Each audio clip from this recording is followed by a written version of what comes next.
Bem, dando início, a nossa mediadora, a senhora Isabel Maior, vai começar os trabalhos aqui nessa manhã. Bom dia ainda a todos. Quero cumprimentar a comissão organizadora desse fórum, cumprimentar todos os membros dessa mesa, agradecer muito a oportunidade de estarmos aqui, que, na verdade, isso foi um improviso, né? Se assim pode-se dizer, porque na programação constava um representante do MEC, né? Que seria muito bom para nós, mas eu acredito que nós vamos conseguir dar conta dessa tarefa. Eu queria dizer a vocês quem eu sou um pouco mais. Eu sou médica, formada pela Universidade Federal do Rio de Janeiro. Também fui professora da Faculdade de Medicina da Universidade Federal do Rio de Janeiro e aposentei-me em 2014. E, do ponto de vista da gestão, estive em Brasília durante um período no qual eu fui coordenadora geral da política de integração da pessoa com deficiência entre 2002 e 2009, e em 2009, dentro da Secretaria de Direitos Humanos da Presidência da República, nós conseguimos criar a Secretaria Nacional de Promoção dos Direitos da Pessoa com Deficiência. E aí eu fui a secretária nacional de 2009 até o início de 2011, quando voltei ao Rio de Janeiro. E também, para que vocês entendam um pouquinho que eu vou falar, eu me tornei uma pessoa com deficiência em 1976, quando eu estava no 4º ano da Faculdade de Medicina. Durante um ano, eu tive a oportunidade de ficar internada e fazer algumas disciplinas, inicialmente, como as provas que me eram dadas, eram provas orais, porque naquela ocasião eu não fiquei tetraplégica, não conseguia sequer escrever. Então, foi uma experiência nova para a universidade, para a Faculdade de Medicina especificamente. E depois eu voltei a caminhar com uma bengala, e aí a minha vida na universidade passou a ser de uma pessoa com deficiência física, mas digamos que uma deficiência física muito mais leve do que o quadro inicial de tetraplegia. Com isso, eu quero dizer que essa diversidade que nós estamos trazendo agora para as cotas das universidades federais e das escolas técnicas federais. Eu tive a oportunidade de assistir boa parte agora da palestra do Dr. Nelson, e nós temos que entender a questão da pessoa com deficiência, basicamente partindo também do ponto da discriminação. Uma discriminação diferente, obviamente, da discriminação racial e étnica, mas uma discriminação muito forte, muito acentuada. E nós diríamos que essa discriminação começa pela falta de condições do ambiente, seja ela voltada o ambiente e seus recursos para as pessoas com deficiência auditiva, visual, física e intelectual. O dado que nós temos do INEP, dado de 2015, é que nós temos hoje em dia cerca de 30 mil pessoas com deficiência nas universidades, fazendo algum curso de educação superior. Obviamente que a maioria está na parte das escolas privadas, em torno de 72% das pessoas com deficiência. Isso não foge muito à regra da população brasileira, né, em que a minoria é que está nas escolas públicas, incluídas aí todas as universidades públicas, não somente as federais. Não sabemos exatamente quantas pessoas estão nas universidades federais. Talvez vocês possam trazer um dado que eu não conheço. Mas, recentemente, o Fórum, o FRJ Acessível e Inclusivo, que foi formado em setembro do ano passado, a professora Mônica Pereira dos Santos, que aqui nos acompanha, é a presidente e diretora da nossa comissão executiva do Fórum. E uma das primeiras tarefas que nós tentamos foi fazer um levantamento dentro da Universidade Federal do Rio de Janeiro, a partir de um chamamento da reitoria, porque esse fórum é permanente, é uma instância do gabinete do reitor, mas não conseguimos. Não conseguimos levantar o número sequer de servidores, professores ou alunos. Portanto, o que eu quero dizer com isso é que talvez, na maioria das instituições aqui presentes, nós tenhamos um iceberg desconhecido em relação ao que temos hoje de alunos. Mas sabemos que esse número é muito pequeno. No total desses quase 30 mil que eu mencionei, isso corresponde a 0,4% dos alunos do ensino superior. Diferentemente da questão das cotas raciais, que começam agora muito mais próximas do momento, né, 2012, em que surge a lei com a cota racial e étnica, nós, da área da pessoa com deficiência, temos uma experiência muito longa com cotas. A cota surge para as pessoas com deficiência na Constituição de 88, quando fica estabelecida uma reserva de vagas nos cargos do serviço público. E essa informação passa para o regime jurídico único, que é uma lei 8.212 de 90, e aí fica estabelecido que essa cota seria de até 20%. Ora, por um pequeno equívoco da lei que não estabeleceu o mínimo, não foi aplicada durante muitos anos. Somente com o mesmo decreto que é mencionado agora na Portaria 9 de 2017, que estabelece as cotas, o cálculo, a maneira de calcular as vagas reservadas para as pessoas com deficiência, é que o mesmo decreto 3298, decreto de 99, é que ficou definido que no serviço público seria um gradiente entre 5% e 20% das vagas. E aí sim passamos a aplicar, e eu tive a oportunidade, inclusive, de solicitar ao Ministério Público que findasse com alguns editais, fizesse o chamamento para que os editais, de fato, contemplassem essa reserva de vagas no serviço público federal, estadual e municipal, porque é uma obrigação. E a mesma coisa na lei da Previdência, nós temos a cota para o mercado de trabalho privado. E essa cota varia de acordo com o tamanho ou o número de empregados das empresas, que vai de 2% a 5%. Somente empresas com 100 ou mais empregados é que são obrigados a cumprir a cota. Essa lei, como eu já mencionei, ela é de 91, mas somente em 99, com o mesmo decreto, que aqui já foi mencionado, por 1.3298, que regulamenta a lei da política de integração da pessoa com deficiência, é que foi estabelecido quem era o órgão fiscalizador, porque a lei que instituiu as cotas, no seu artigo 93, é lei da Previdência, mas não é a Previdência que fiscaliza o mercado de trabalho, e sim o Ministério do Trabalho. Então, somente em 99 ficou estabelecido.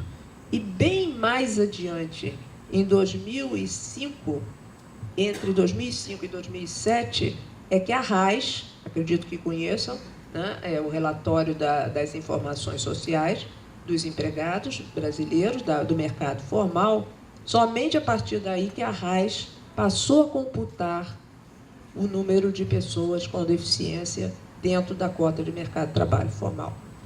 E esse número está quase que estacionado em torno de 400, para ser um número mais redondo, 400 mil pessoas. E se nós computássemos, nesse momento, todas as cotas possíveis no mercado formal brasileiro, seria 1.150.000. Só para vocês terem uma ideia que, apesar de um longo período de implantação da cota das pessoas com deficiência no mercado de trabalho, esse número está bem abaixo do que poderia ser. Ora, qual é o fator que faz com que esse fenômeno aconteça? É a discriminação no processo seletivo nas entrevistas. Se uma pessoa com deficiência encaminha um currículo, por melhor que ele seja, e coloca a informação que tem uma deficiência, especialmente se for uma pessoa cega ou uma pessoa usuária de cadeira de rodas, que nós muito carinhosamente chamamos de cadeirantes, essa pessoa não é chamada para a entrevista.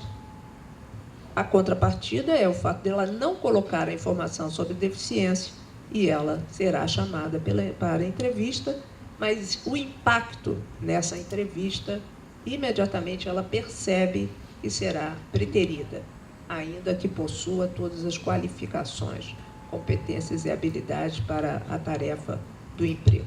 Talvez vocês já tenham visto também a informação nos jornais ou na internet de que a empresa contrata pessoas com deficiência.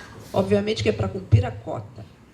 Só que não vem a informação completa de quais são as atribuições do cargo daquela vaga. Exatamente para que ela possa ser flexível depois e permitir que as pessoas não sejam contratadas. E aí nós temos uma série de questões que eu quero mencionar muito rapidamente, sobre as bancas que aqui foram faladas, e a questão do fenótipo, da vivência em relação à raça. Em relação às pessoas com deficiência, é a questão da legislação que está vigente hoje.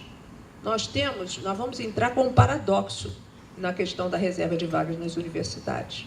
Porque, ao seguir o Decreto 3298, com as alterações que ele sofreu durante a minha gestão em 2004, para que nós incluíssemos o nanismo, a ostomia e incluíssemos a baixa visão, que não estava caracterizada no decreto. Então, com isso, já estou falando sobre algumas categorias de deficiência, que é como a terminologia médica e no decreto, categorização das deficiências, em deficiência física, deficiência visual, auditiva e auditiva, visual, intelectual e múltipla. O decreto fala da deficiência múltipla. Então, isso é uma outra ocorrência que irá acontecer. Obviamente que, nesse conjunto de pessoas, há aqueles que são emblematicamente e fácil de você detectar que é uma pessoa com deficiência. Então, nós voltamos à questão da pessoa cega, da pessoa surda, né, que pode ou não utilizar-se da língua brasileira de sinais, a Libras, e a pessoa com deficiência física. Alguns são marcados, nós, as pessoas em usuárias de cadeira de roda, aqueles que utilizam muletas, os amputados e aquelas pessoas que utilizam uma bengala. Mas há uma série de outras nuances que estão no decreto e aparecerão nos processos seletivos, que são as pessoas com monoparesia, quer dizer, uma fraqueza em um segmento, são as pessoas que têm uma perda auditiva não tão acentuada, não é um surdo, uma pessoa surda, seja ela a surdez desde o nascimento ou a surdez adquirida, a mesma coisa em relação a todas as outras deficiências. Podem ser desde o nascimento ou algum momento muito precoce da sua vida, ou aquelas pessoas que se tornam pessoas com deficiência já numa fase mais relativa, principalmente à faixa entre os 15 e os 25 anos, que são onde acontecem os acidentes, que é uma das maiores causas. E, hoje em dia, os acidentes por arma de fogo. Então, nós temos as pessoas que virão acidentadas do trânsito, principalmente, algumas patologias, e aquelas que são oriundas da violência urbana. Esse é o perfil. Obviamente que deficiência e pobreza estão associadas. É mais comum que haja pessoas pobres com deficiência do que o outro segmento da população. E aí não estou falando de números absolutos, estou falando também em números percentuais.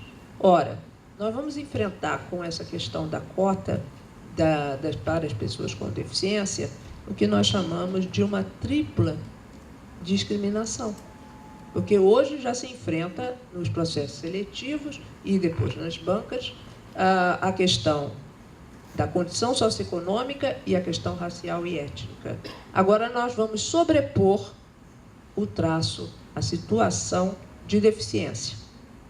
Então nós teremos, como vai ser mostrado aqui, a questão de que algumas pessoas estarão na escola pública, dentro de uma parte da cota, e estarão também nas questões raciais, em que nós vamos ter que dividir entre, como diz a portaria 9, entre quem tem deficiência na questão racial e quem não tem, na mesma questão étnica e também entre as pessoas brancas, assim ditas. Um grande problema que eu vejo, e já mencionamos isso na UFRJ, e a UFRJ o professor Eduardo terá a oportunidade de explicar, mas é a questão do IBGE. O censo do IBGE, na minha percepção, ele é muito bem feito, mas ele não foi feito para política de ação afirmativa. Ele não foi feito para cotas.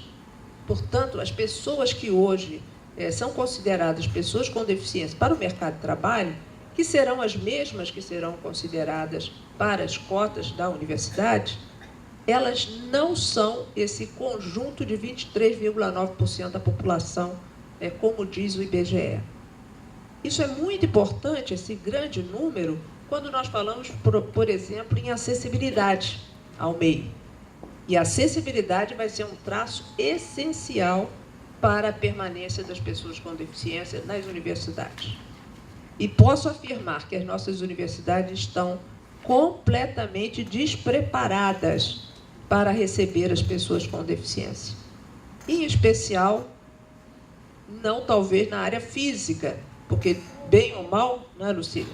Você coordenando aqui, fazendo parte, integrando o Sensibiliza UF, já fez uma série de intervenções. E eu acredito que isso seja o traço mais fácil, porque nós vamos precisar de intérpretes da língua brasileira de sinais, Libras, vamos precisar de uma série de equipamentos que se chamam tecnologia assistiva e vamos precisar de apoios para as atividades da vida diária. Senão as pessoas não poderão ficar um dia inteiro dentro da universidade. Não, muitas pessoas, apesar de existir um banheiro acessível, precisarão de ajuda para assim acontecer, que ela permaneça ali e seja, de alguma maneira, apoiada. E, obviamente, que nós vamos precisar de uma série de recursos da educação inclusiva e vamos ter que importar para a universidade, porque a universidade não fez esse dever de casa antes, aquilo que nós temos como sala de recursos multifuncionais do sistema inclusivo. Então, é esse contexto que eu queria trazer para vocês e dizer que, apesar de tudo isso, de nós sabermos que essas vagas são uma política de ação afirmativa em relação a um conjunto de pessoas discriminadas e que não encontram esses apoios e acessibilidade à tecnologia, nós teremos também a fraude. E isso é importante que eu diga. De onde virá essa fraude? Virá do próprio atestado médico. E muitas situações estão hoje na justiça. São grupos que utilizam-se das várias políticas de ação afirmativa das pessoas com deficiência, em especial os concursos públicos, né? e também as vagas no mercado de trabalho, e que não são consideradas pessoas com deficiência. Eu vou dar um exemplo. E como médica, obviamente, que eu sei que essas pessoas que eu vou exemplificar têm um impedimento de natureza física, visual, auditiva ou intelectual. São as pessoas, por exemplo, com visão monocular. Quer dizer, só consegue enxergar em um olho. Habitualmente, essas pessoas não são visíveis, não sofrem discriminação, não precisam de nenhum tipo de apoio, seja ele de tecnologia ou de suporte de outra pessoa. E a mesma coisa nós poderíamos fazer com a audição unilateral. E por aí se repetiriam os vários exemplos, inclusive alguns que, no meu ver, não deveriam estar no decreto, mas ainda estão, que são deficiências físicas muito, muito leves, que não deveriam estar aí competindo numa vaga que é específica para aquele que não teve as mesmas oportunidades.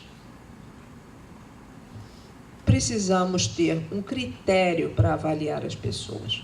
E o critério, obviamente, tem que ser a lei mais recente. E, nesse momento, o governo federal está estabelecendo uma nova maneira de avaliar, que é o índice de funcionalidade das pessoas.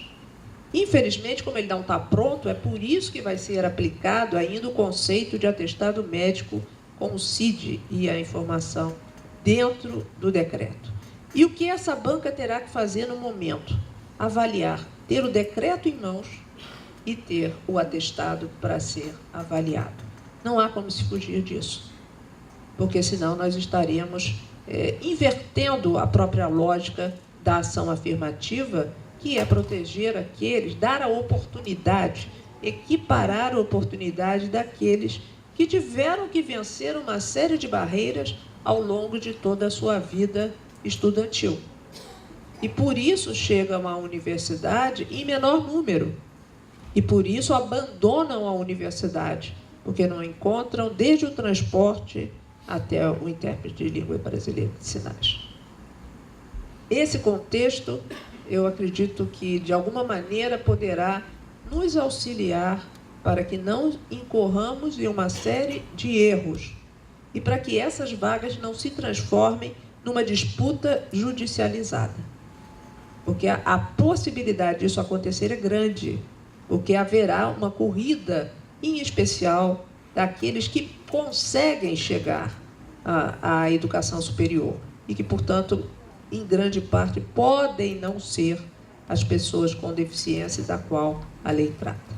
De acordo com a Convenção da ONU, que no Brasil é ratificada como marco constitucional desde 2008, pessoas com deficiência são aquelas que têm impedimentos de longo prazo, de natureza física, mental, intelectual e sensorial, que, em contato com as barreiras, podem ter sua participação obstruída.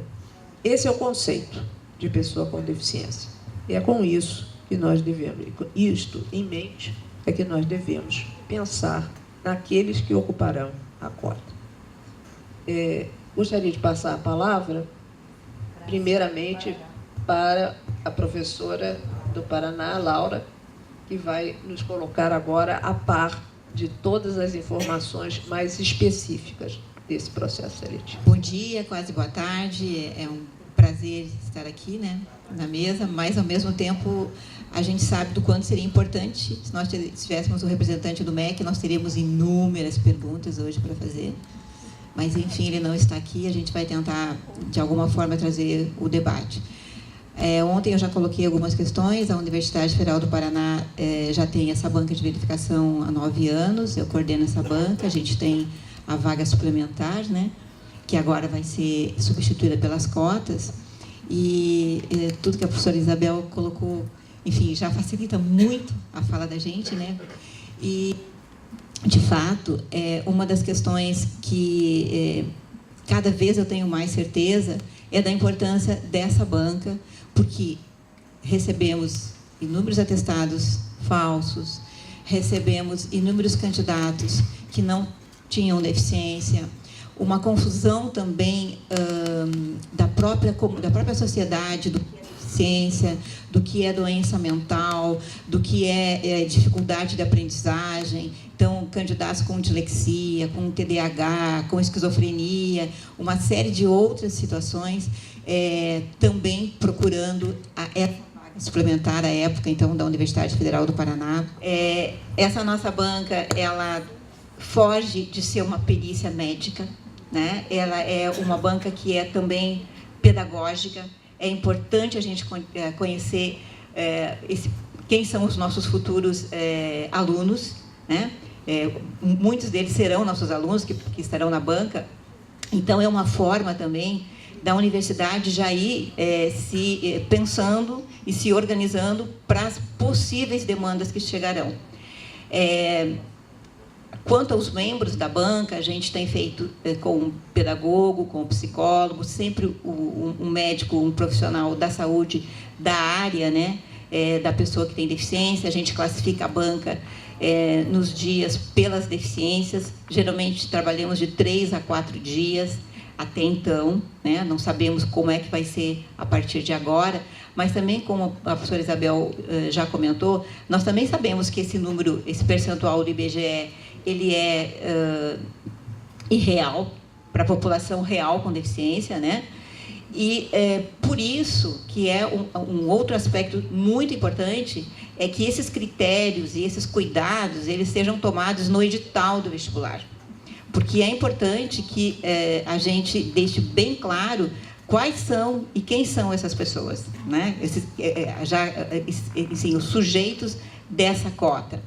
Nós temos na universidade já uma documentação pronta, já temos um laudo médico que cada candidato vai ter que passar para o seu médico aquele tipo de documento, que tem informações específicas que ajudam a banca. Esse documento ele tem que ser assinado, ele tem que ser carimbado e tem que ser um médico da especialidade. A gente viu pelos anos de banca o quanto o pediatra é o médico, muitas vezes, que mais enfim, passava o atestado, enfim, a época, e como também vinham atestados borrados, atestados que... então, o atestado ele está digitado na nossa página. A gente vai fazer, e eu vou querer conversar com você depois, Isabel, algumas alterações para que a gente amarre ainda mais algumas questões desse documento que vai estar para os candidatos. Temos um roteiro de questões. Eu acredito assim que também, como o professor Nelson falou, a gente tem, eu também trabalho nas bancas raciais, a gente tem todo um cuidado.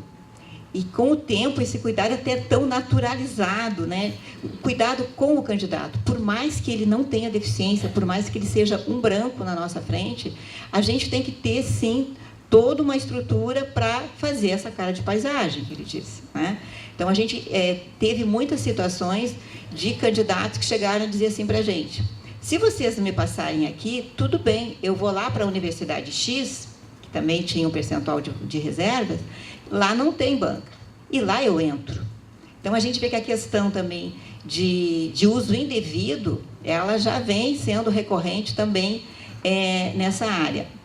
Como o tempo aqui é muito pequeno, e eu teria, de fato, uma série de coisas para contar da nossa experiência já de 9 anos, com relação às bancas, à Constituição, que vem por uma portaria do reitor. Então, talvez, a gente deixa o endereço, talvez essa logística que a gente já tem, esse protocolo, que eu acho que é uma das questões que mais tem pego as universidades, como proceder nesse momento inicial, e uma outra questão de fundo imenso, que e agora, depois que esse sujeito chega, depois que esse nosso aluno chega, o que a universidade tem, as questões da permanência, que é uma situação extremamente complicada para muitas universidades no país. Então, eu não quero minimizar de que a gente, tendo protocolos, tendo condições e tendo uma banca, significa que a situação está resolvida. Não, absolutamente ela não está.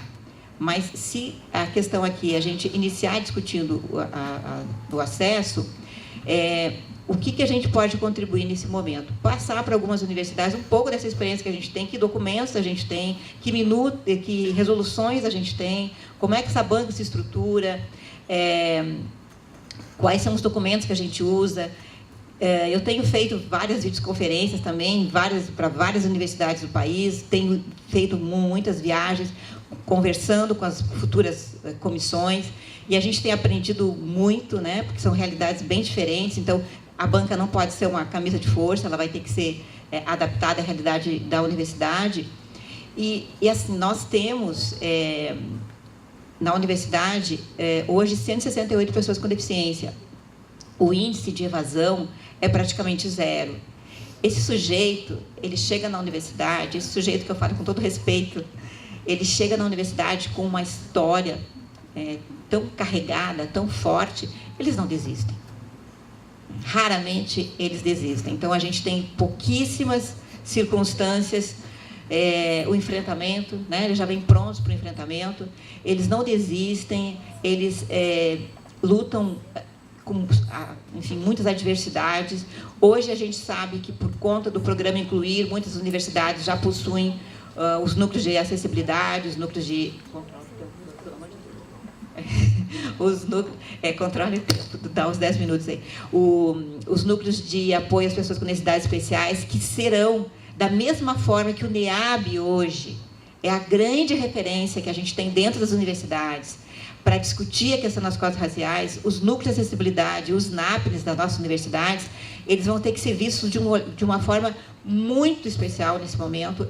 Esses núcleos que terão que, potencialmente, iniciar essa discussão. Mas a gente não pode também recorrer no seguinte: o núcleo não pode ser considerado como uma classe especial, historicamente. Então, a inclusão, ela é da universidade, ela não é do núcleo, né? Da unidade, assim como não é do NEAB só. Então, ela é uma política institucional, mas são esses núcleos, essas unidades, que têm já um acúmulo, na sua maioria, alguns um acúmulo maior, outros menores, mas que poderão, enfim, trazer, auxiliar na universidade, inclusive esse atendimento educacional especializado, que a gente vai ter que pensar, né, ele a partir do ensino superior. Eu fico aqui, o meu avião está quase saindo, estou bem agoniada aqui, torcendo que a ponte esteja aberta, etc. Vou tentar ficar até 12h50, daí eu peço licença para sair a francesa, daí, tá? Obrigada. Bom dia, gostaria de agradecer à professora Lucília pelo convite e a oportunidade, né, de participar aqui do evento. Sou professora da UERJ, coordeno o Núcleo de Educação Especial Inclusiva e represento também a nossa universidade no Conselho Estadual de Direitos da Pessoa com Deficiência. A Universidade do Estado do Rio de Janeiro, ela foi uma das pioneiras na relação da questão das cotas, né, com a Lei 3.708, em 2001. Aliás, a Lei 3.524, em 2000, depois a 3.708, ampliando também o ERJ, né, e o ENF, garantindo as cotas raciais, negros, pardos e pessoas com deficiência, e ela foi evoluindo nas suas legislações. Depois, em 2013, a 4.151, estabelecendo 45% total de vagas, distribuído em 20% estudantes da rede pública de ensino, 20% negros, 5% para pessoas com deficiência, integrantes de minorias étnicas. A 5.704, de 2007, depois, em 2008, a 5.346.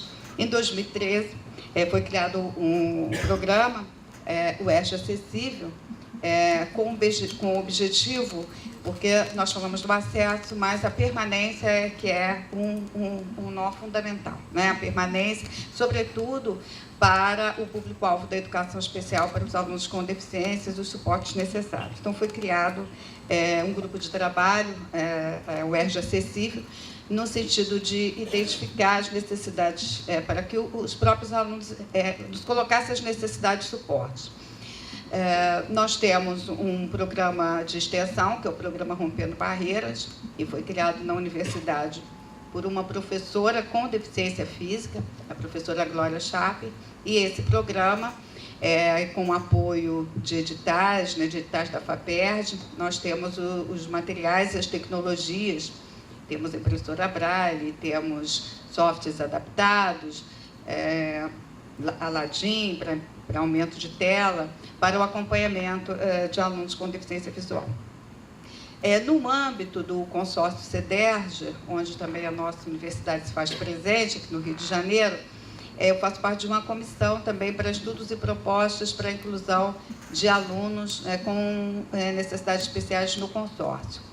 E essa comissão também, porque os desafios e as peculiaridades e as necessidades, elas têm que ser acompanhadas, como você colocou, no miudinho, no coletivo. Então, precisa ter uma comissão permanente para se instituir, por exemplo, para aquele aluno. Qual a necessidade daquele aluno? Às vezes a universidade ela pensa em utilizar, por exemplo, um determinado software.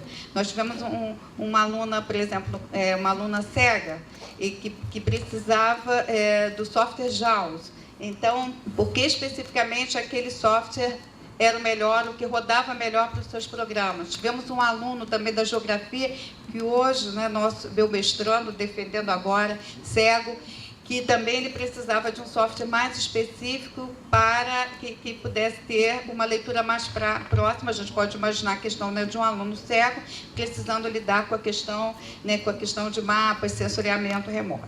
Então, é importante essas comissões para que a gente possa decidir de forma pontual e para que esse acompanhamento, nós também não temos muitas evasões, ele possa ser feito de uma forma longitudinal.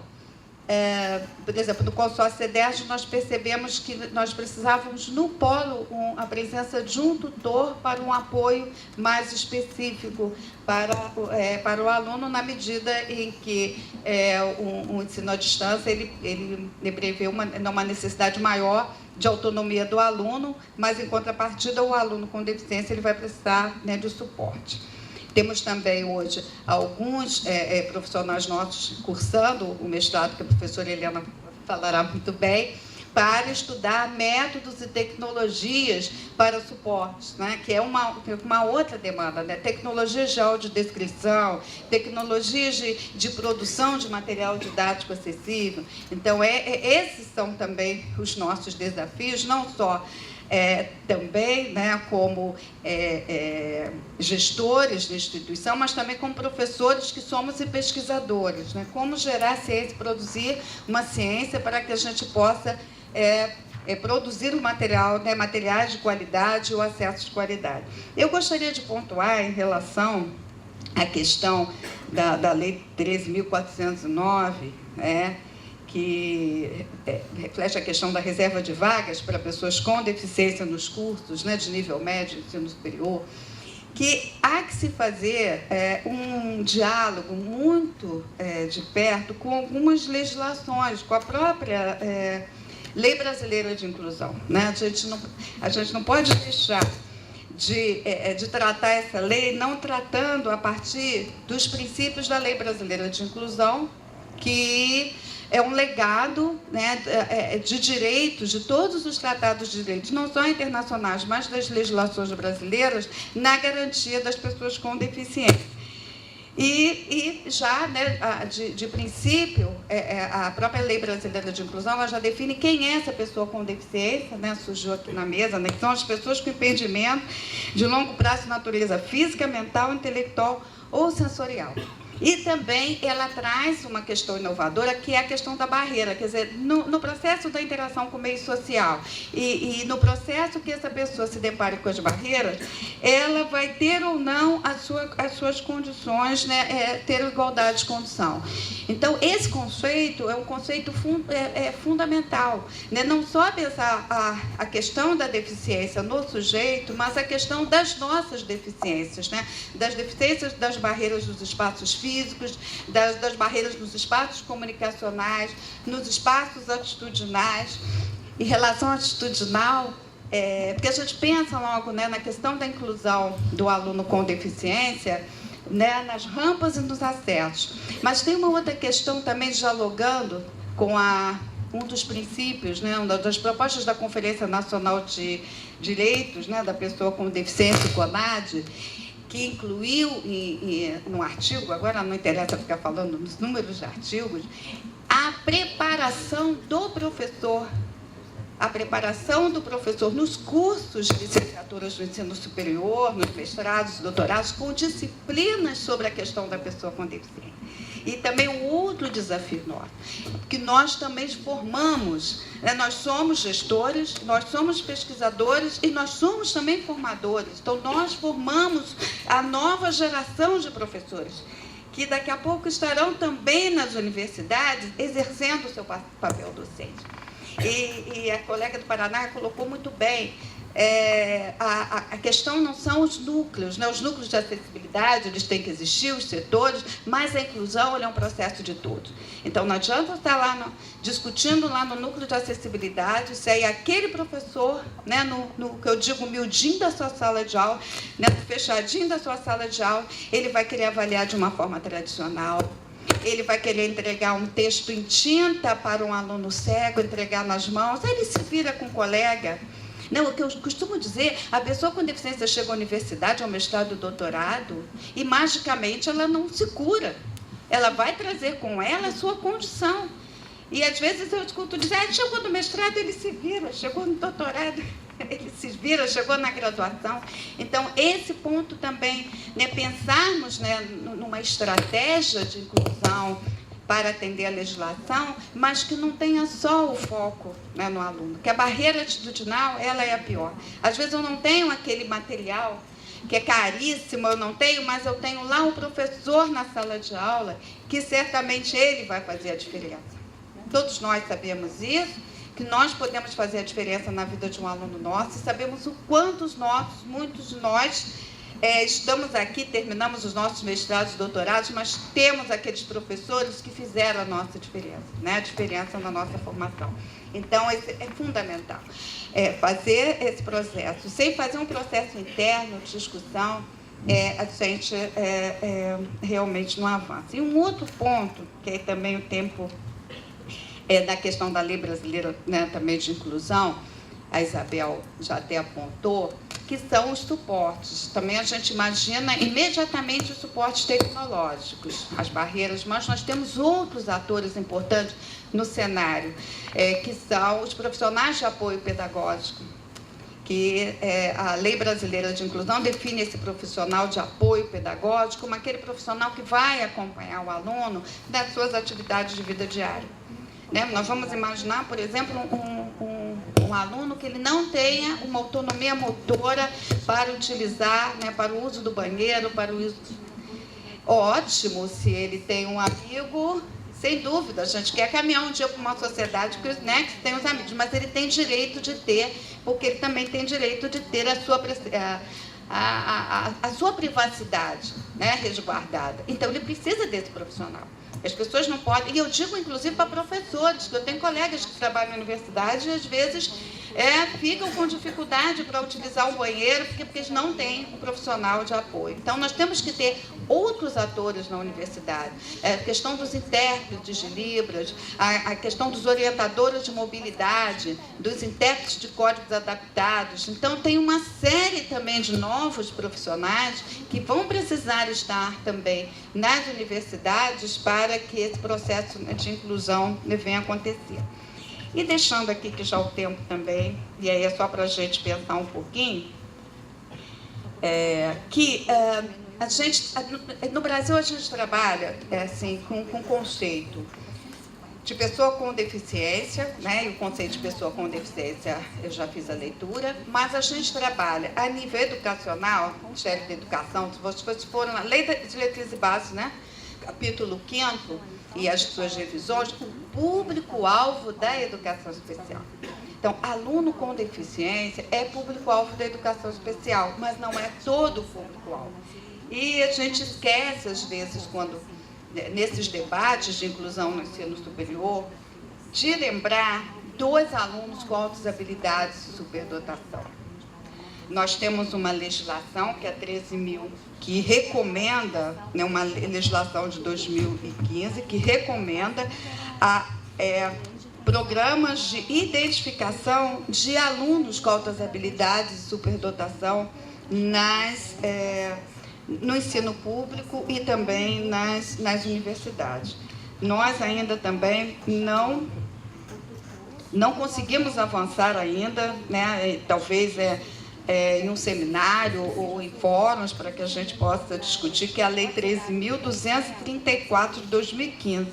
Altera a LDB e dispõe sobre a identificação, cadastramento, atendimento na educação básica e superior de alunos com altas habilidades e superdotação. O que acontece é que nós temos 0,003% da população, quando se analisa o censo, né, os dados do INEP, de alunos identificados com altas habilidades e superdotação. O que acontece é que nós não temos também investimento, nem editais também científicos nesse caminho, nem também muitas pesquisas dentro da universidade voltadas para esse campo, e nós perdemos, né, potenciais de acompanharmos tanto a educação básica que recebemos no ensino superior. E a gente sabe que grande parte desses alunos, às vezes, acabam evadindo por não serem identificados, orientados. Então, fica a minha sugestão para que em próximos fóruns a gente também possa pensar, embora especificamente essa lei não trate disso, porém, o Plano Nacional de Educação, a Conferência Nacional de Educação e a própria Lei de Diretrizes Básicas nos coloque os alunos com altas habilidades de superdotação como público-alvo da educação especial. Fica uma proposta para os próximos seminários, que a gente tenha uma mesa de debate, a gente comece a tentarmos articular, senão a gente, nós estamos falando sobre cotas, mas para além das cotas, é identificar esse público-alvo da educação especial, que também, né, está incluído como o nosso aluno. De resto, eu agradeço mais uma vez. Eu queria ter uma palavra um pouco diferente das outras pessoas, que é o seguinte: vale a pena. Né? Porque a gente só fala das dificuldades, e tem que falar, porque senão a gente não resolve, mas é só para falar que vale a pena. Eu sou membro do curso de mestrado profissional em diversidade e inclusão do Instituto de Biologia, e é, entre aspas, né, é um curso onde os temas são os candidatos. Né? Então, nós temos pessoas surdas, nós temos pessoas cegas, nós temos uma diversidade de pessoas, né? A professora Edicleia faz parte. E aí tem essa diversidade de pessoas e de situação demanda desta universidade. Eu tenho aqui uma amiga que aí considero amiga, que é a Cláudia, né, que rege o grupo de intérprete, ela sabe, tem que chamar de amigo. Essa situação nós temos que trabalhar em conjunto, né, as situações institucionais. Eu vejo as pessoas debatendo muito umas contra as outras e a gente esquece que muita coisa a gente não resolve aqui, a gente resolve numa esfera maior, e a gente fica degladiando como se o problema fosse do outro que não quer fazer. A grande questão é que, às vezes, não dá para fazer, você precisa de mais gente, de mais condições, de mais material. Mas aí vem a minha questão, né, da fala que eu estou tentando dizer para vocês, que é o seguinte: fala-se muito no que irá se oferecer às pessoas com necessidades especiais e com deficiência, as pessoas negras, as pessoas indígenas, e se esquecem do que elas vão trazer. E aí eu digo, com a experiência do curso, mestrado em Diversidade e Inclusão, trazem muita coisa. Por quê? Porque os professores que nós estamos chamando de intolerantes, eles são um pouco representação da sociedade em que eles viveram. Então, o quanto que eles conviveram com negros, com indígenas, né, com as questões de gênero, com os com deficiência, bom, eles não conviveu. Porque essa questão, né, dos professores que estão aqui, eu quero saber que teve um colega, né? E eu não digo um, porque se for cada situação, você deveria ter vários dessa situação. E que teve esse contato, que teve essa vivência. O que a gente observa lá no curso Mestrado de Diversidade e Inclusão é que essa convivência faz com que esses alunos que estão em convivência com esses outros alunos, todos compartilhem de cultura, de ideias, de soluções que muitas vezes tem que partir daquela pessoa que necessita do material, do atendimento, do acesso. Tem coisas que só quem vive sabe te dizer. É a realidade, tá? Coisas simples como material para cego.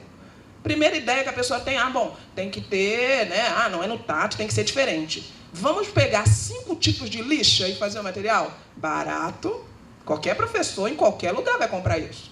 Eu faço 5 tipos de lixa, faço biologia, geografia, olha que beleza! Eu vou fazer os órgãos diferentes, o relevo da geografia diferente, e os dedos do cego ficam onde? Sim, porque ele usa aquilo o dia inteiro para ler. Ele vai passar por 5 tipos de lixas diferentes para denominar espaços. É isso mesmo? E quem que lembra disso, gente? Quem lembra disso é o cego da turma. Pelo amor de Deus, vocês estão de brincadeira, sério mesmo? Se não vão fazer isso com a gente vai passar, então, num corpo humano inteiro dedilhando lixas.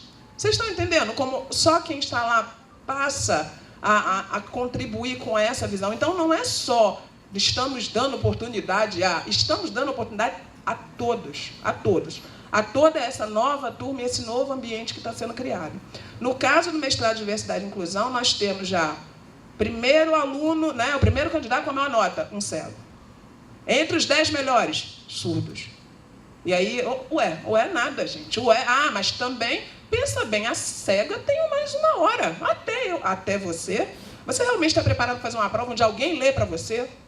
Onde aquilo é lido, mas aí tem uma máquina que vai repetir 500 vezes até que você entenda e que você construa o seu texto. É isso mesmo? 1 hora é pouco. Com 1 hora, você não dará conta.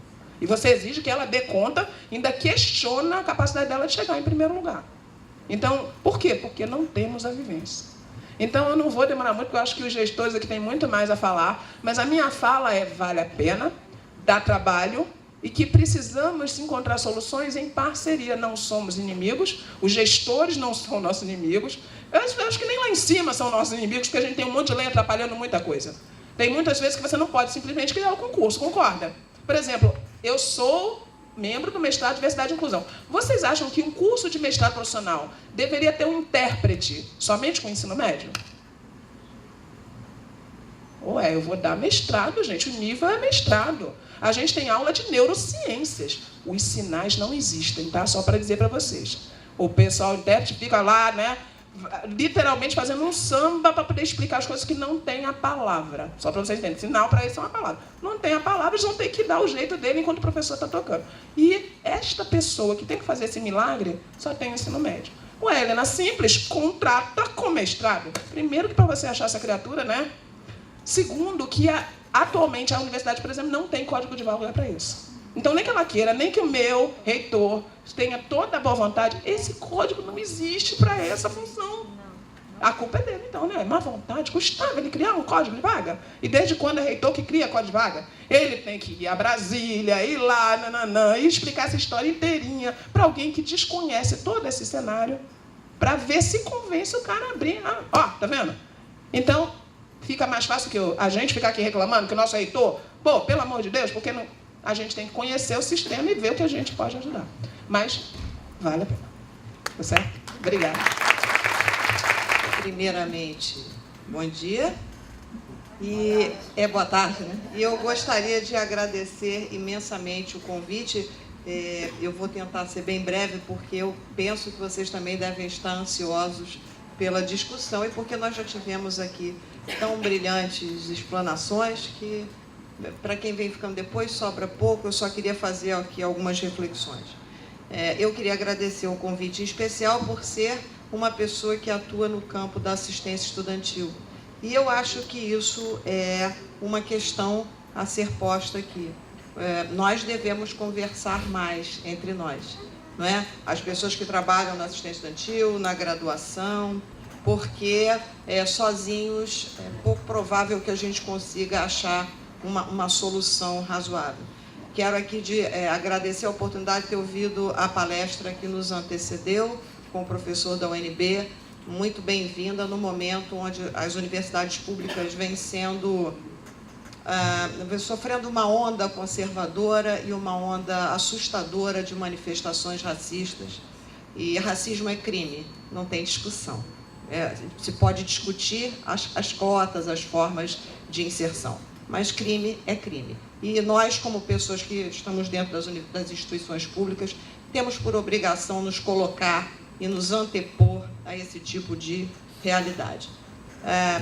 Muito aqui já se disse, quer dizer, a minha questão aqui, o que eu trago alguma reflexão, talvez até uma forma de a gente estabelecer uma prioridade dentre tantas que a gente tem nas universidades públicas nós estamos passando um momento onde os cortes de verbas na educação pública são claros e são avassaladores. O programa Incluir, pelo menos na universidade que eu represento, foi cortado. O orçamento para o Incluir de todas, né? Então, que bom que algumas permanecem com o orçamento, mas pelo menos na Unirio esse orçamento foi cortado. E isso significa, talvez eu acho que essa seja aqui a minha principal função, ou pelo menos eu vou atender aqui ao meu desejo, diante de tantos representantes das universidades de todo o Brasil, nós entendermos que hoje é um dia especial e eu estou aqui porque eu considero que estou participando de uma mobilização muito qualificada, não é? Representando aqueles que habitualmente não são bem-vindos na Universidade Brasileira. Vamos dizer, nós temos tanta dificuldade de falar sobre alguns temas que a gente até hoje não sabe se chama de deficiente, pessoa com necessidade especial, pessoa com deficiente. Como eu chamo? Chamo negro? Chamo preto? Como chamo? Nós temos mania de não saber nomear os nossos preconceitos. E eu aprendi, eu trabalhei há bem pouco tempo com um tema que me foi muito caro e que eu acho que é muito oportuno também para as pessoas com deficiência. Eu trabalhei com uma noção de violência sutil dentro do ambiente universitário. Nem todas as violências são claras. Algumas, inclusive, para as pessoas nem são percebidas exatamente como violências. Elas são somente geradoras de sofrimento. E eu acho que o que a gente está tentando fazer aqui, e eu achei até, me desculpem, assim, oportuno, porque eu também não sei se hoje uma pessoa do MEC teria muitas respostas para nos dar. Eu acho que nós temos que construir as nossas perguntas e já levar também construídas as nossas respostas no momento em que a gente corre o risco de ter uma escola sem partido, uma escola sem ideologia. Eu espero que isso não alcance as nossas universidades.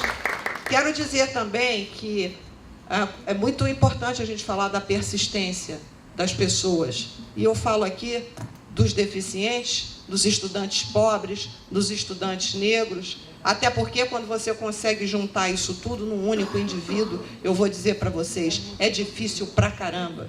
E alguns desistem sim, e o que a gente tem que tomar para nós é que a desistência dele é uma desistência nossa. A desistência do aluno pobre é uma desistência nossa. Assim como a gente, quando estabelece políticas de reserva, também está dizendo o sucesso da entrada não é mais aquela coisa do jovem esforçado. Olha, quem é esforçado consegue. Isso é uma falácia. Não consegue, não. Então, o que me preocupa muito é que a gente crie, eu não preciso, tivemos aqui vasta apresentação sobre a questão do que falta infraestrutura para receber essas pessoas. Não dá para receber uma pessoa sem que ela possa ter acesso pleno a todos os espaços da universidade, sem que ela possa ter os equipamentos necessários. Então, a nossa luta é muito grande, né? E eu, a vida inteira, continuarei lutando pelo sistema universal de acesso. Utopia, mas sem utopia não se vive. Então, acho muito importante que a gente faça agora as reservas, sim, que crie as políticas especiais, sim, mas que a gente não desista do acesso universal. A universidade é um lugar para todo mundo, pelo menos as públicas deveriam ser.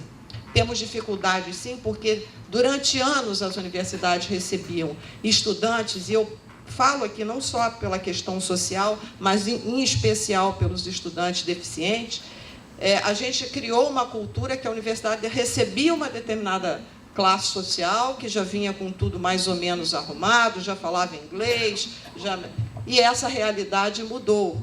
E mudou ainda há pouco nos cursos que a gente considera aqueles cursos imperiais, né? Mudou pouco ainda nos cursos de medicina, de direito, mudou pouco. Ainda vemos poucos negros, ainda vemos pouquíssimos deficientes, mudou pouco, mas já mudou alguma coisa, né? Então, a gente precisa criar um espaço aqui. Quer dizer, uma pessoa de assistência estudantil sempre, penso eu, considerará que os estudantes que se beneficiam das cotas já estarão ali e que nós precisamos criar um novo ambiente cultural, professores que saibam dar aula para aqueles que têm mais dificuldade, porque é isso, como eu dizia, nós nos preparamos.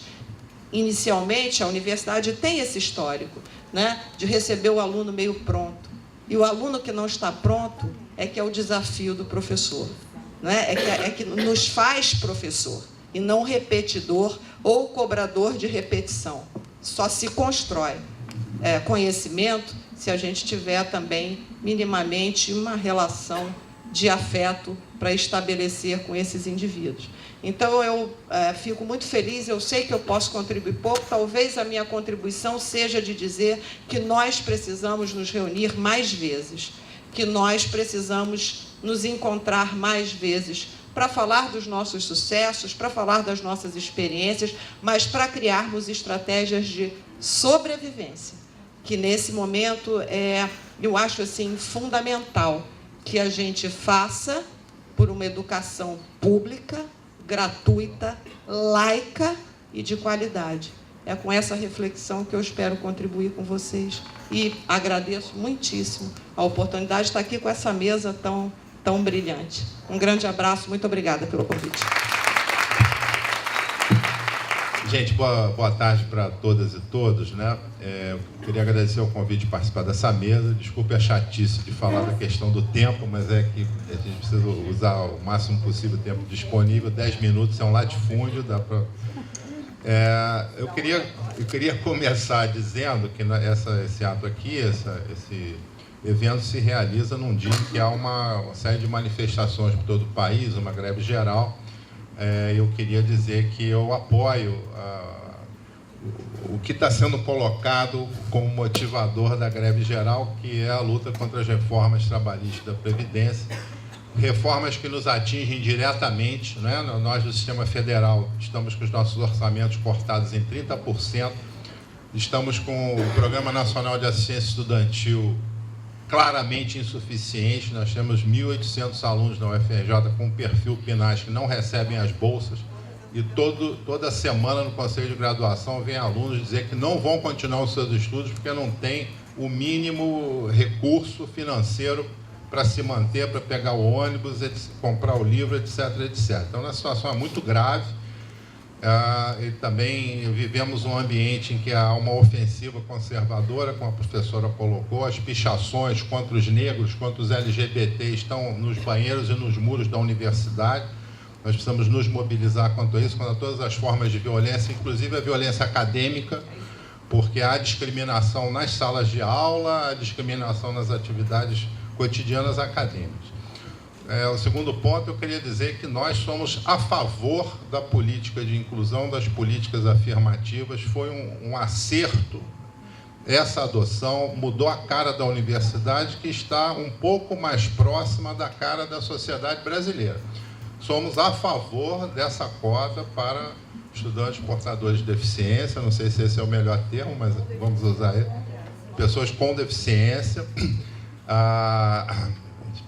Tem essa precisão aí.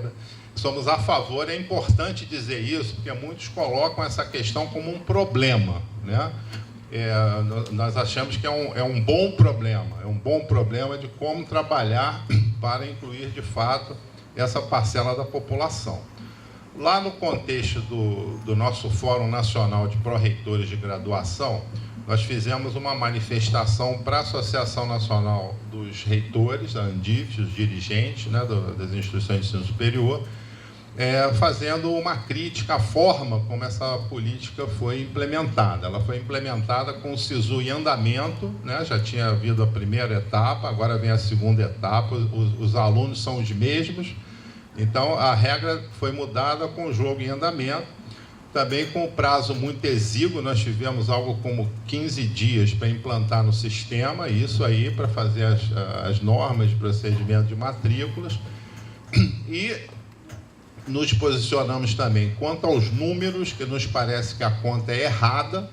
Eles se baseiam, o MEC se baseou no IBGE, que tem 4 categorias, né, de deficiências, e cada uma delas com 3 níveis. Então, nível deficiência absoluta, deficiência grave e alguma deficiência. Alguma deficiência, vários de nós aqui temos. Ó, isso aqui é alguma deficiência. Então, pois é, de perto ninguém é normal, como diria o Caetano Veloso.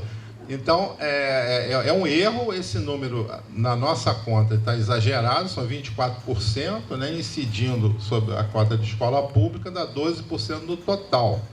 Né, e que na nossa conta esse número seria algo em torno de 6%, né, 6%. Aí depende de como faz a conta, 8,6%, né, aí dependendo de como se faz a conta, mas é bem menos que 24%, né, e isso daí deve ser corrigido. E também nos posicionamos contra o fato de que essa medida vem sem nenhuma dotação orçamentária. Então, pelo contrário, vem acompanhada de cortes no orçamento, principalmente na política estudantil, de assistência estudantil, e nós precisamos de recurso, né? Minimamente se precisa de adaptações de rampas, de banheiros, minimamente se precisa de DOS-VOX para todo mundo e outros sistemas para os cegos, né? E outras medidas de adaptação que custam dinheiro. Precisamos de intérpretes de letras libras, né? Podem ser os voluntários, mas a gente está falando de um sistema universitário federal que não pode depender de voluntário, né? Então, assim, a situação não é boa, né? Acho que também nós não podemos perder de vista que se há um acerto à política de ações afirmativas, de cotas para pretos, pardos, índios, estudantes de baixa renda, vêm de escola pública, pessoas com deficiência, agora eu acertei, né? Se isso é correto, nós não devemos perder de vista a perspectiva da universalidade do acesso. o Brasil atende a 16% dos jovens em idade escolar, que é metade ou menos da metade da Argentina, do Chile, de vários outros países em desenvolvimento, né? Eu não gosto do termo emergente, mas é em desenvolvimento, ou ainda não plenamente desenvolvido, o que em si é um absurdo. O que em si é um absurdo. O número de vagas nas universidades públicas, né? E desses 16%, 75% a 80% estão em instituições privadas, né?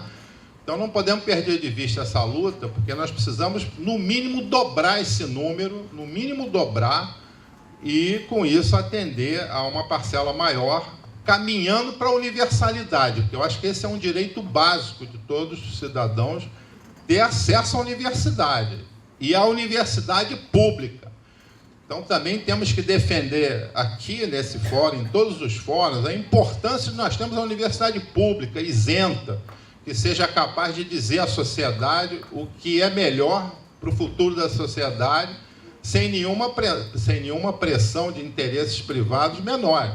Como falar do meio ambiente, né? Como confiar nos efeitos, por exemplo, dos agrotóxicos na agricultura, num depoimento de um cientista da Monsanto, né? É preciso uma universidade pública que diga com isenção à sociedade, que garanta a liberdade de pensamento. E a professora tem razão, nós estamos sendo alvo de uma onda conservadora, consolidada na proposta da famosa escola sem partido, que na realidade é a escola da mordaça. Isso a gente não pode aceitar. Há pouco tempo, um grupo postou no Facebook que oferecia R$300 por uma gravação de um professor dando aula que falasse de marxismo, de alguma coisa assim. Uma colega fez uma fala, na época, numa assembleia, que eu reafirmo e apoio. Assim, primeiro, que a minha aula vale mais do que R$300, né? E segundo, que não vou me curvar, eu acho que nenhum de nós deve se curvar, a qualquer tipo de patrulhamento ideológico. A universidade é plural, ela é polissêmica, e isso garante o seu papel junto à sociedade. Bom, temos a lei, nós estamos fazendo um esforço, né, para nos adaptar à lei e atender da melhor forma possível. Então, temos também uma comissão que analisa os casos agora na matrícula, vai analisar, vai encaminhar, vai julgar se é pertinente ou não o pleito, né, de inclusão nessa cota. Essa comissão vai acompanhar o processo depois da inclusão e vai fazer um giro na universidade. Isso já foi feito lá, e aí o nosso fórum, né, de acessibilidade daqui, a professora Isabel, que nos representa totalmente, nem precisava eu estar aqui, porque ela nos representa muito bem, já fez um experimento de fazer um giro e ver o que se pode fazer de intervenção imediata para melhor atender. Mas isso não basta. Estamos propondo agora, no início do segundo semestre, uma série de ações de acolhimento aos calouros, que inclua o acolhimento às pessoas com deficiências, assim como aos LGBTs, como, enfim, os pretos, pardos, etc., que a gente possa, no acolhimento, fazer um embate cultural para que esses preconceitos sejam superados. Ainda melhorou a situação até em muitos casos, né? Talvez alguns exemplos que nós temos, que nós tivemos recentemente, mostram que a melhor resposta, que é a resposta espontânea dos estudantes, combatendo preconceito, combatendo alguns professores que insistem nisso. Então, estamos propondo uma onda, um conjunto de atividades de acolhimento. Queria dizer que nós oferecemos ao FRJ para a realização de um próximo encontro desse. Fiz um conchavo aqui com meu amigo José Rodrigues, de nós criarmos um fórum regional de acessibilidade. A UF tem um papel importante, que ela promoveu um fórum de pró-reitores de graduação que já tem um fruto, que é a mobilidade entre as instituições federais aqui do Rio de Janeiro. A UF tem um papel protagônico nisso. E nós aqui conchavamos fazer essa proposta de, no Rio de Janeiro, termos um fórum entre as universidades de acessibilidade. Então, bom, queria agradecer pela oportunidade. Já no segundo semestre, né? Então, temos aqui uma proposta que, se todos concordarem, nós já podemos pensar numa data para realizarmos essa reunião ainda no segundo semestre, para acompanhar o que está acontecendo, trocar experiências, né? Eu aprendi muito aqui hoje e acho que nós temos que fazer o combate e, como disse o pensador que eu gosto muito, o Antônio Gramsci, né? Nós devemos ser pessimistas na razão, mas otimistas na vontade. Vamos ao enfrentamento. Obrigado. Meu nome é Lucília Machado, eu sou da coordenadora da adjunta da Divisão de Acessibilidade e Inclusão Sensibiliza UF. Devido ao tempo também, eu vou passar a palavra ao professor Zé Rodrigues, e só querendo dizer que na UF nós seguimos a meta de que a inclusão é um caminho sem volta, né? E que nada sobre nós sem nós, e que nós estamos, a exemplo da FRJ, nós aqui temos um grupo de trabalho com 60 dias para apresentar uma proposta para a instituição de uma política institucional de acessibilidade e inclusão. Temos também uma comissão permanente do aluno com deficiência e estamos aí nessa vanguarda, junto com a FRJ, a Unirio, a UERJ, para que a acessibilidade realmente seja um caminho sem volta.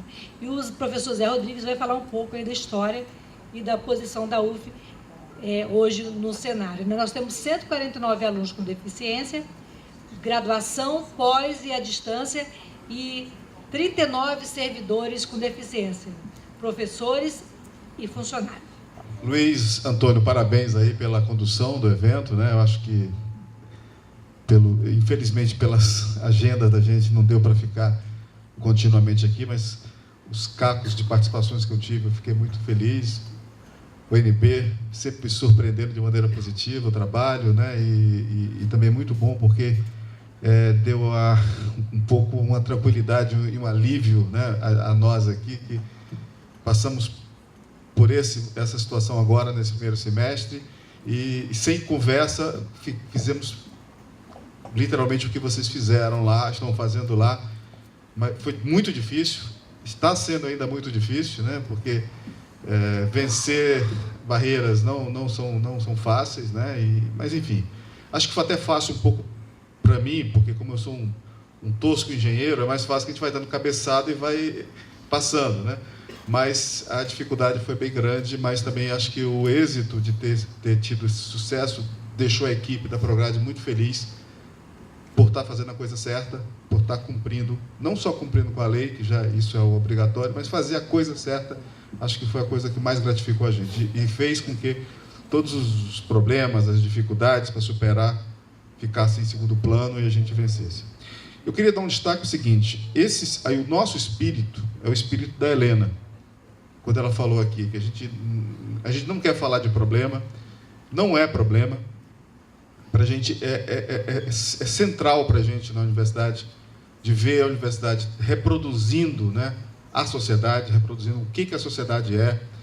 Eu sou de uma escola que há 20 e poucos anos atrás eu entrei, era uma escola de homens e de homens brancos, né? Essencialmente uma escola masculina e masculina de homens brancos. Um viking cearense como eu, chegando assim com essa corzinha, o pessoal já olhava assim, pô, o que esse cara está fazendo aqui, né? Hoje a gente olha para a escola, eu tenho uma turma terça-feira, 7 da manhã, é uma escola já feminina, né? Com grande parte em determinados cursos bem femininos.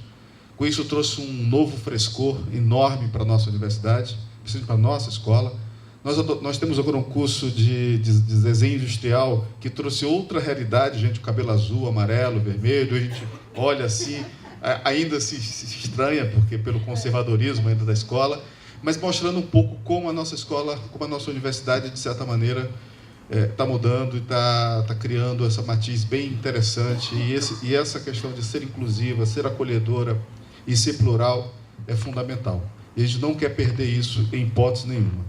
Com algumas questões e números, a FRJ e o UF hoje, né, tem uma equivalência em termos de tamanho, nós somos 65 mil alunos, entram por ano 9.500 alunos presenciais, em torno de 4.000 à distância. Ainda temos uma entrada de meio de ano, que nós chamamos de TRM, que é transferência, reingresso, mudança de curso e mudança de localidade, que em média são 2.000 alunos ano pelo menos que te abre, estou falando de vagas, né, que nós ofertamos. Então, assim, a Prograde tem um trabalho assim, muito forte de ter que lidar com todos esse movimento. São 130 cursos, 124 presenciais, 6 à distância e 1 sequencial. Estamos em 9 cidades, com cidades extremamente com maturidade desequilibrada. Niterói com 62 anos, mas você tem cidade com 2 anos de existência, com infraestrutura ainda muito precária em alguns lugares, porque o Reúne ele não conseguiu se completar em toda a nossa universidade. Hoje nós temos aí em torno de 20 prédios ainda em esqueleto. Enfim, a maioria dos nossos campos são... Esse camp como um todo, esse prédio é um prédio novo, um prédio Reúne, mas o seguinte foi de um movimento lá dos anos 80. Se você olhar, tiverem cuidado de observar, é um prédio com dificuldade de acessibilidade, todos eles, os campi são difíceis, então vamos ter uma dificuldade enorme de como lidar com essas questões. O meu campo, que é o campo da Praia Vermelha, esse é pior ainda, né, com dificuldades, e a gente vai ter que discutir sobre isso. As questões virtuais também, não só as físicas, mas as virtuais. E agora, o que temos como ação? Sensibiliza com esse trabalho sensacional, né, dessa articulação transversal que Sensibiliza vem fazendo. Lucília é uma pessoa, além de especial do ponto de vista de ser um ser humano muito bom, ela tem uma garra que é invejável, né? Assim, que isso torna e dá para a gente uma tranquilidade do que a gente tem muitos problemas, mas também tem pessoas que, como a Lucília e tantas outras, né, que às vezes são anônimas e a gente nem conhece, e que estão aí levantando essa bandeira e conduzindo a nossa universidade. Nós temos uma escola de inclusão, né, vinculada ao mestrado, que a Helena trabalha, está fazendo o curso. Esse grupo vem conduzindo uma série de ações, inclusive também, professora, com as pessoas com altas habilidades. Então, é incluído tudo no mesmo pacote, nesse sentido. Nós estamos projetando um curso sequencial de tecnologias assistivas para alunos nossos, para que esses alunos da engenharia, da arquitetura, enfim, de qualquer, que possam fazer esse curso e, como produto final, ele possa nos entregar uma solução para recepcionar esses nossos alunos, essa nossa nova comunidade, que, com certeza, esses 149 vão crescer e crescer bastante. Nós estamos só em termos de número, né? A gente vai reservar mais ou menos em torno de 900 vagas para os PCDs por ano na UF. Isso já é um desafio. É evidente que provavelmente não vamos cumprir com todos, até não porque não estaremos preparados para recebê-los, mas não haverá quantidade, mas a oferta vai estar. Estamos começando a discutir com o CEDERJ em relação também às questões dos nossos 6 cursos, mas isso não depende só da UF, envolve também os outros consorciados. Aqui tem um presente, tem 2 presentes, a UERJ aqui também presente, né? Unirio também? CEDERJ também, então tem 3 aqui presentes, dos 6, metade estão aqui presentes. Nós montamos uma banca, nós vamos ter agora, nós montamos até um pool, né, de banca, onde tem um professor coordenando, então tem a equipe da Cláudia Macedo, que cuida da questão socioeconômica. Nós temos a professora Ana Cláudia, que vai cuidar das questões do PPI, né? A professora Ana Cláudia é da antropologia, e o professor Fabiano, que é um médico que vai cuidar da questão dos PCDs, associado também com especialistas não médicos, para também nós termos uma perspectiva ligada a isso. O que nós estamos pedindo especificamente aqui para os PCDs? Uma autodeclaração, CID, um laudo e um parecer, e um atestado, né, médico. A gente até vai tentar fazer um benchmarking com o pessoal do Paraná, porque eles já estão um pouco mais avançados, eles já fizeram minutas de laudos, então, enfim, a gente provavelmente vai fazer o contato para falar com o Barra, que é o pró-reitor, para ver se a gente consegue ter disponibilidade desse material, para ver o que a gente aproveita. Nós vamos ter duas instâncias de decisão. Uma instância, caso haja uma recusa, a possibilidade desse candidato apelar para uma segunda banca. Nós montamos aqui na universidade, nós chamamos redes de educação Nós temos uma específica, que é a Rede de Educação Assistiva. Ele tem papel transversal, principalmente de discutir a questão de ensino-aprendizagem, porque realmente muitos professores às vezes desconhecem completamente, ou por não conviverem, como a Helena falou, tem gente que não convive, né, com essa realidade, e às vezes por não conviver, por outras questões associadas a essa não convivência, tem dificuldade de relacionamento. E esse é um problema sério que a gente vive. Eu imagino que a UERJ, a FRJ e a UNRio devam conviver também com turmas com reprovações em massa. A gente tem turmas aqui que chega a quase 90% de reprovações. Nós estamos atuando em relação a isso. E a gente, em função disso, foi quando nós montamos essas redes, são 5 redes. Essa é uma das redes que tem como propósito discutir a questão assistiva. Estamos também com uma comissão avaliando, né, o nosso processo de avaliação de aprendizagem, que não só especificamente para a questão do PCD, mas como um todo, mas o PCD inclusive, porque essas questões, como a Helena colocou, de provas, de tipos de prova, de como fazer provas, e até a questão da prova em si, é um aspecto que precisa ser discutido. E nós estamos articulando, né, algumas ações, por exemplo, temos alguns programas acadêmicos, o PIBIC, que não está com a gente, está com a nossa Proreitoria de pós-graduação, mas ela é muito parceira, PIBIT, que é outro programa, que um é de científico, outro é tecnológico, PET para PET está com a gente, e TCCs, para que a gente possa provocar que esses grupos possam desenvolver soluções assistivas para que possamos nos aproveitar dessas soluções assistivas. Então, isso tem sido uma negociação ainda não muito simples, porque você envolve um conjunto grande de pessoas, mas nós estamos de forma bastante incisiva avançando nisso. Temos algumas preocupações, eu queria pedir só para poder colocá-las aqui. Primeiro, essa questão da aferição, né, sempre é um problema, né? Quem entre aspas passa e quem entre aspas não passa, né? Quem passa é um alívio, quem não passa sempre se acha preterido por alguma coisa, e aí a questão da judicialização, tem uma série de questões envolvendo o PCD, ainda tem, que ainda é uma coisa que me deixa ainda não muito confortável, que é a questão do deficiente, do atestado, não, daquela lei maior, que tem das pessoas de terceira idade, da juventude, o estatuto da pessoa com deficiência, que coloca que ele tem prioridade em qualquer certame.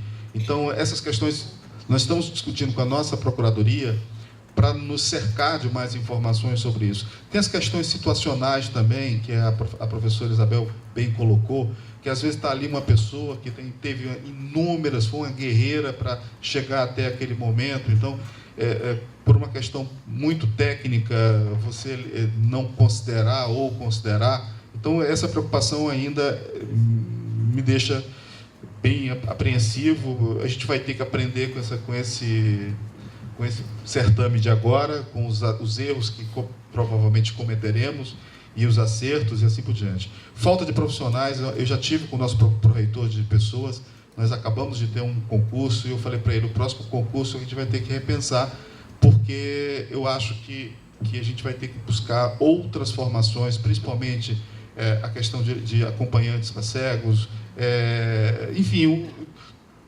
já que isso vai entrar num circuito, num pipeline mais forte, a gente tem que ter uma necessidade maior de apoio em relação a isso. Ajuste das instalações físicas e virtuais. A gente tem o nosso sistema acadêmico. A gente estava numa reunião recente com o nosso pessoal do sistema acadêmico, preparando para o segundo semestre de 17. Eu falei para ele, cara, você tem que começar a pensar, porque daqui a pouco vamos ter uma quantidade grande de cegos acessando o nosso sistema acadêmico. Ele ficou assim, sério? Eu falei, sério. Começa a pensar um pouco, porque você vai ter que fazer alguns ajustes em relação a isso. E, no mais, fazer um pool entre Prograde, Proais, Preune, que é a nossa prefeitura, Progep, que cuida de pessoas, SDC, que cuida também de documentação, que também tem as bibliotecas, que tem uma série de coisas envolvidas, e o STI, que cuida de toda a tecnologia, para trabalharmos juntos para buscar a solução, que ainda não sabemos, porque esse impacto ainda a gente não tem. Esses 149, eles estão aí, né? Parece aquela coisa de Globo Repórter, onde vive, o que fazem, né? Eles conseguem sobreviver. Agora, quando você aumentar esse número, a gente vai começar a ter problemas. Hoje a gente tem os problemas com as pessoas carentes. E agora vão inserir-se mais esse grupo. Agora, estamos buscando muitas coisas. Eu estava comentando com o professor que uma das questões que a gente vem fazendo é a inclusão epistemológica. Nós estamos com um grupo aqui de encontro dos saberes. Nós fechamos 3 turmas pilotos esse semestre, e a ideia é de nós buscarmos outros saberes, principalmente dentro dessa questão indígena e da cultura negra, para trazer essas discussões para cá, para que possamos amadurecer mais e mais ainda.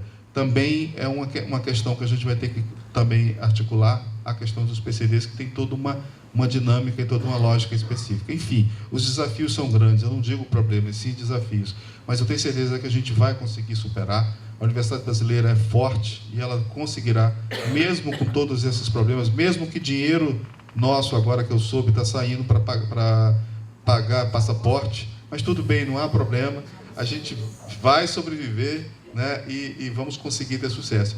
Essa provocação, no bom sentido, que o Eduardo fez aqui, de nós até fazermos um fórum, sim, vamos fazer, porque é fundamental, e eu gostaria de contar com a presença de todos que puderem participar, né, o Unirio, o ERJ, vamos, como época de carnaval, falar com as nossas co-irmãs, para a gente poder fazer uma boa discussão aqui. Não vai ter, fazer uma boa discussão, porque é um problema comum, né, que nós vamos conviver, é um problema comum que a gente vai ter que conviver. Se a gente não procurar, né, uma união, eu lembro ainda, garoto, quando eu estava fazendo essas peripécias de garoto, e fui fazer um pré-carnaval em Natal e tinha uma placa que era assim: se a gente não se reúne, a gente se extingue, né? Que era lembrando daquela época do reunir e do extingue. E a gente precisa se reunir para não se extinguir, para que a gente possa ter força para vencer. Luiz, mais uma vez, parabéns a todos aqui, parabéns pelo trabalho de todos, né? E em especial a minha amiga Lucília, pela grande batalha que ela tem e o apoio que ela nos dá dia a dia para superar os desafios, que são muitos, que a gente tem na UF. Obrigado. Então, eu agradeço a todos, do coração, tá? Eu acho que substitui muito bem aquela palestra que nós teríamos, também foi rica, né? E pediria a vocês, né, que se por acaso quisessem alguma comunicação com o pessoal, alguma pergunta, mas que endereçasse para nós, que a gente caminharia a eles, e a resposta seria por eles, tá? Eu vou pedir mais uma vez uma salva de palmas para todos.